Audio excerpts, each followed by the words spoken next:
I don't think I'm going to take over my time. I think I'll be able to stay within my time. This is not work of mine or my family. This is a project that is getting going now that I would like to solicit my solicit some help from the project, from the Symmetry Society. So I don't know if everybody knows what Bletchley Park was. It was a research group that was set up in the UK with an annex in Cambridge, Massachusetts, to do code breaking during the war. And it is rather famous for Alan Turing's contribution, but there are very many other mathematicians that were involved. And if you really look at the history of advances in computer science, this probably was the most productive sponsored research program in the history of computing. Sorry for interrupting you. You mentioned by chance Cambridge, Massachusetts. Of course, it is Cambridge, UK, not Massachusetts. Sorry. Oh, there was an annex at Cambridge outside of MIT. So there was the main group. Cambridge, Massachusetts? Okay. Cambridge, Massachusetts, yes. It is now the Lincoln Labs. If you, it's just some 8,000 people there now. So it's the remnant of the Bletchley Park operation. It's jointly operated by MIT and UK. So so anyway, we're getting this started again, and we hope that there's going to be some advances on the mathematics and the computer side, and we've got some good mathematicians involved. But the part that I'm going to be speaking to is a project we're calling Future Ethnomathematics that I think the society can help with. Now, the basic notion is that we use different conventions for talking about mathematical concepts. We have user interfaces that we use with our devices. But these are based on notational conventions that are very recent in the history of humans. So we know for at least 2 million years, we have been reasoning about complex abstract ideas. We know this from the record of tools, stone tools. We don't have a record of weaving, but we suspect that string and twine is nearly as old as stone tools because of the affordances on the tool that we know were used to tie them onto certain things. But what's not generally known is we did not have the ability to speak. We didn't have the physical mechanism to speak. We've only had that for 200,000 years at most. Now, we've had written language for 4,000 years. We've had printed books for less than 1,000. Mathematical notation can go back no further than maybe 200 years. Computer interfaces, maybe 50, 60 years. So in the scheme of things, we have several million years of useful communication about complex abstract ideas that was not constrained by the current collection of methods that we have.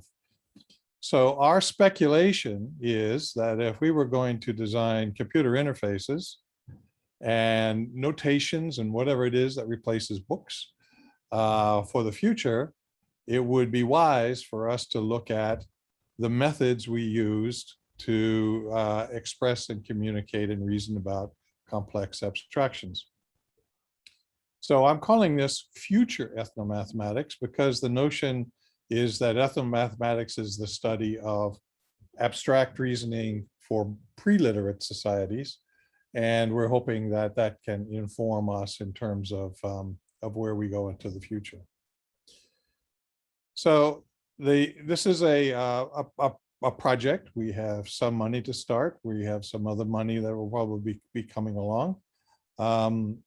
The challenge is there something intrinsic in the human presence in the world that we can understand to be able to reason about the world in a more complex way than we do now, which is just sort of reasoning about things and facts.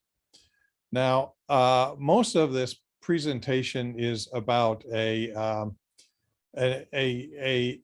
human, an experience that gives me hope that this has a lot of promise. So I'm only in this on one slide. I'm the guy way on the left here. That's me in 1972 or 3, when I was recruited to be a part of a lab that was advised by Eugene Wigner. He's a remarkable guy about which a lot can be said. But in this context, he was famous for writing very succinctly about the unusual symmetry, if you will, between the way the world works and the way we would discover how the world works and the way that mathematics guides us.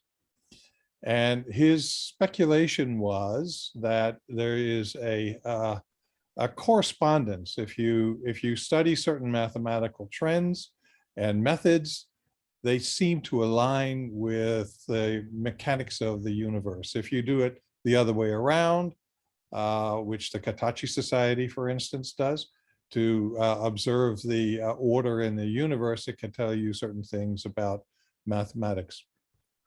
He privately speculated that we could go the other way, that in terms of, instead of working with math, you could actually just experience the world in a deep enough way to be able to understand it and then map that to notations and expressions. This is not unlike the idea that a master architect has to be a master craftsman of the materials that they're working with. So, all right, now I guess I'm going to be on one other slide. So I met this remarkable fellow, Cody Hasimi. So there was a relationship between my project that was advised by Wigner and some work that we were doing with him. There was an overlap with Pugwash, which is the anti-nuclear efforts that he spearheaded. But this is a different story. Indirectly, he and Wigner had an influence on the formation of the society, not directly, but the society meets every 3 years, as Danish said. When it was formed, almost by accident, although nothing happens with Danish by accident, but we had a critical mass of the world's ethnomathematics experts in the society. These are the names. Some have passed away, unfortunately, but this is the brain trust for ethnomathematics already in our society from day one of founding in the late 90s, in the late 80s. So just a little biographical stuff about Hasimi. He, as I will explain later, he contributed some fundamental advances to the standard model and the mechanisms by which quantum theory maps into the standard model. He's often called the Einstein, the Japanese Einstein. By the time this story comes along, he was already not a practicing physicist. He was a senior advisor in the Japanese government, often credited for much of the scientific and technical excellence that Japan built. He was also perhaps the most prominent leader in nuclear proliferation anti-proliferation treaties. He physically wrote the Japanese declaration. Quite a fellow to have a career. But what I'm going to be talking to you about is his life in origami. And origami for the next few minutes will be the placeholder for an ethnomathematical reasoning system. So if I was a screenwriter, I would be writing this up as a script. It has everything in it that you would need. It has drama, it has imagination, it has romance, it has beauty. It's just a hypnotizing story. It's much better than the Nash story, I think. So all right, here he is. He was a physicist in academia. He was a smoker. He had to quit smoking. And if you're in an academic environment, even today, you spend most of your time in these boring meetings.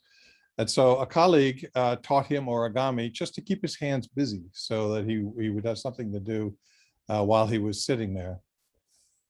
And because his work is had to do with mapping of logics into the world, he started out with this problem. The problem is, if you had a tessellation, whether it was ordered in some way, in a dimension, and we'll just illustrate this with a plane.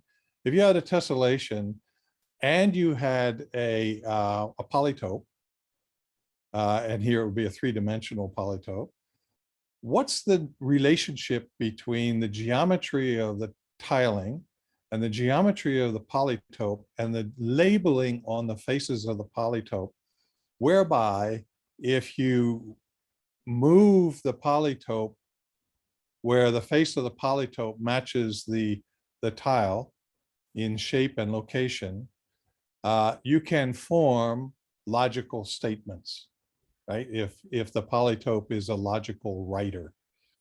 This is a problem that was proposed by von Neumann when he speculated that there is a class of logics called geometric logics. We now call them quantum logics. And he started to play with this. And in the process, he wanted to talk about it with his colleagues. And so he would carry around pieces of paper with these tessellations on them. And he would carry around pieces of paper that he would fold into these regular polytopes to be able to give some physical demonstration.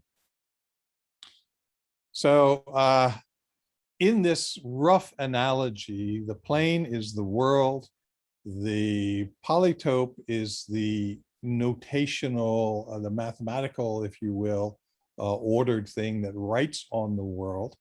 And but then there was a higher level, which was, how do I fold these polytopes?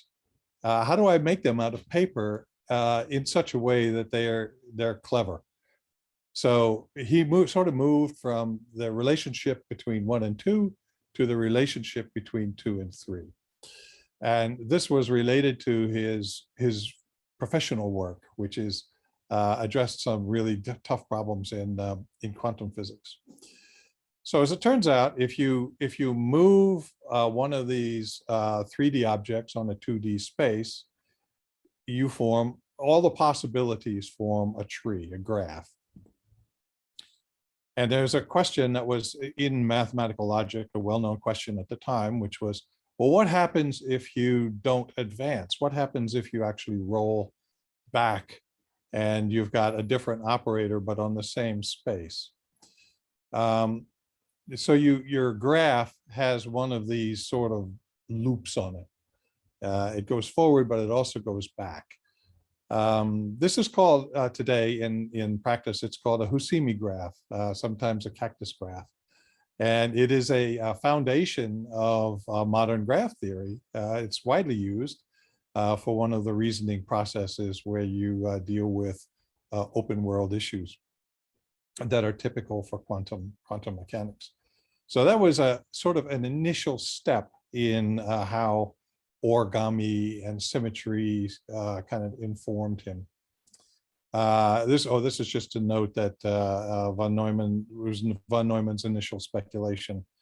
This is a very, very simple depiction with a cube on a simple cubic tessellation. This diagram, by the way, is from not from von Neumann, but it's from one of the early SIS papers that are conveniently on the Society website. I encourage you to go and browse them. Some of them are quite revolutionary. So, all right, he presented at the Hiroshima Congress. And by that time, what he was working on, what he was interested in reporting on, I should say, was folded prayers. So here he is. This is a picture of him from the 1992 Congress, where he was showing some of the folding that he was exploring with his wife. Now, this folding was related to a Shinto tradition of writing on paper and then folding the paper. And the idea was that the characters, the way that you would write them, you would have to write them that way for humans.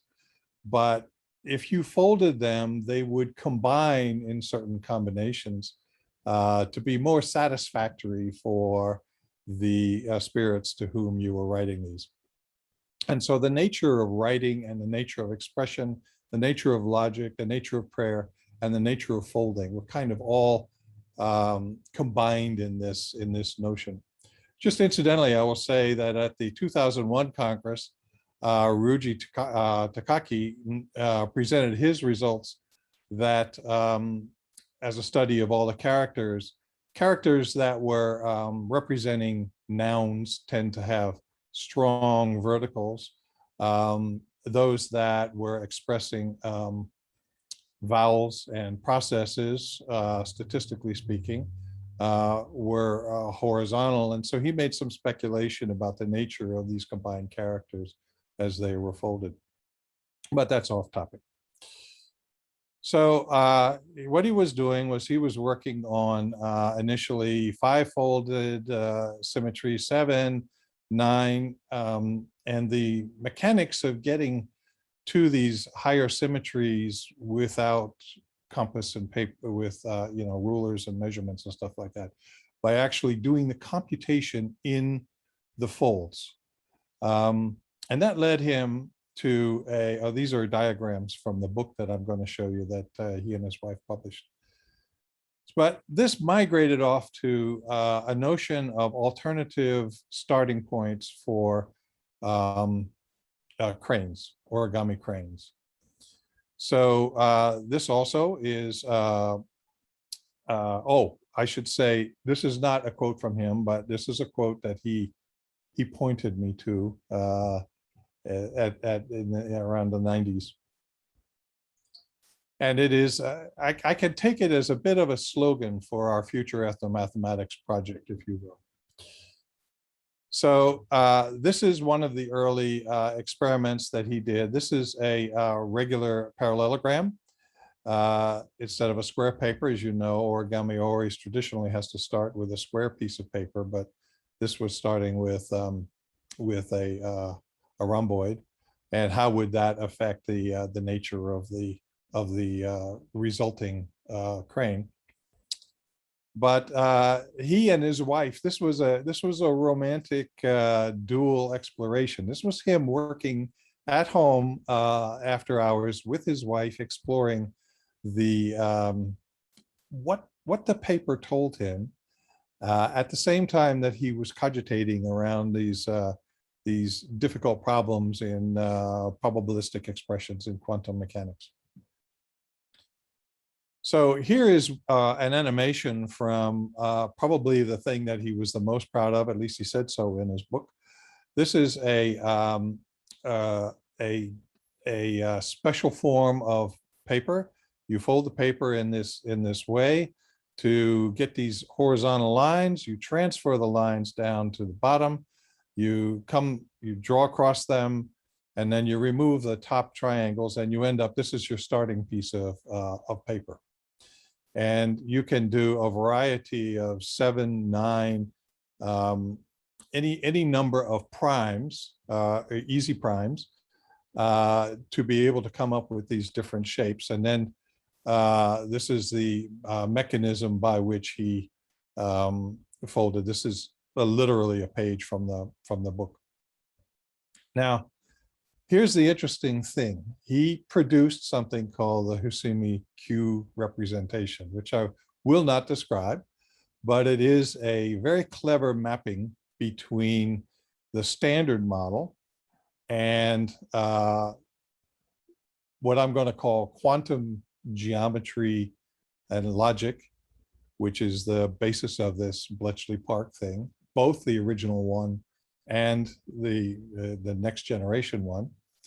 And he claimed that he would never have gotten to that if he hadn't invested so much in exploring the nature of the world, the nature of space, through origami. So this gives me hope that there is a pathway from exploration in the world to insight in fairly complex mathematics. By the way, I'm not going to show you any of the mathematics behind this because the notation is just too esoteric. It's completely, unless you're a specialist, you will never be able to follow it. So as an example, now we're going to leave the example and we're going to go to the project. This is a tentative roadmap for the project. This is a project, as I say, we have some seed money for, and we're looking for international partners. It has these 5 parts. The mathematics part is based on Vovodsky, who is no longer with us. He's passed away, but he's some amazing mappings of topology into type systems and type systems into model theory and model theory into category theory. So the reverberations of his work are sufficiently profound for us to focus in on them, and we have a lead living mathematician to help us with that. We all of this stuff always relates to narrative structures and real life. And so we want to tie that to narrative experts. Beth, as you know, is a member of the society, longtime member. We have to be considering what happens in our cognitive machinery. And we've got some people to start to take care of that piece. We're not doing origami, we're doing strings. And we're doing strings because strings seem to be the most ancient. They're related to weaving, they're related to knot making, but they also seem to be all over the planet. We think that they are 500,000 years old, and you literally find them in every corner of indigenous society, usually associated with complex religious concepts and long-lived narratives. So we're going to use strings as one of our 3 inspirations. This 5th piece is an invitation to the SIS community to see if we can figure out a way to start to do some experiments that might shed some light on this. Now, our 3 starting inspirations for this are calligraphy and the flows and kinematics associated with that, because we're going to be using our hands. Notions of controlled water and flow. I have since lost the name of this artist. I hope that I can recover it from my notes. This is a Japanese artist who does these water sculptures, but I'm just using this as a placeholder for our intuitive notion of flows, because we're dealing less with objects and sets than with processes and flows. And of course, the 3rd inspiration are these string figures, which probably will have some use in haptic interfaces for virtual reality environments. Okay, I hope I've stayed within my time. That's it. Thank you very much, Ted. We always have time because it is important to some short and quick questions. Until people are thinking, I would say that Shia Zellweger was the person who presented that logical structure in your slide. He was there in. Right. Yes, and Zellweger, interestingly, the same name as the Hollywood actress. I don't know, are they related? But she was a great logician following Peirce school. Okay, any question, please?